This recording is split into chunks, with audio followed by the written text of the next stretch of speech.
Porselen çatlakları nasıl kamufle edilir? Bilindiği üzere porselenler oldukça pahalı ürünlerdir. Her genç kızın çeyizinde mutlaka bir porselen yemek takımı vardır. Özellikle yemek takımlarımız, misafirlerimiz gelince ortaya çıkan nadide eserler gibidir. Kullanmaya kıyamadığımız porselen eşyalarımız gün gelir yıllara yenik düşerek veyahut herhangi bir çarpma darbesiyle kırılmasa da çatlayabilir.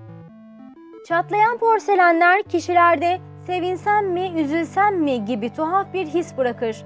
Çünkü dünya parasına alınan porselen tuzla buz olup kırılmamıştır, sevinirsiniz.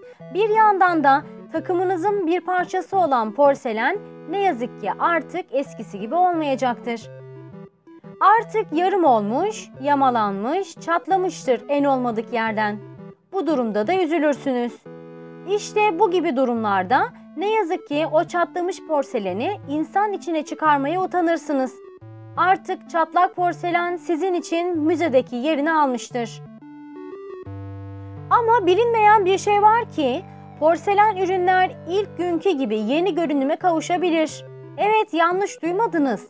Bunun için sadece porselen çatlakları nasıl kamufle edilir bilmek gerekir. Porselen çatlaklarını gidermek için yapmanız gereken tek şey derin bir tencere içerisine çatlamış olan porseleninizi yerleştirmek olacaktır. Ardından tencerenin içine porselen ürünü tam anlamıyla saracak miktarda süt koyun. Süt kesinlikle az olmamalı.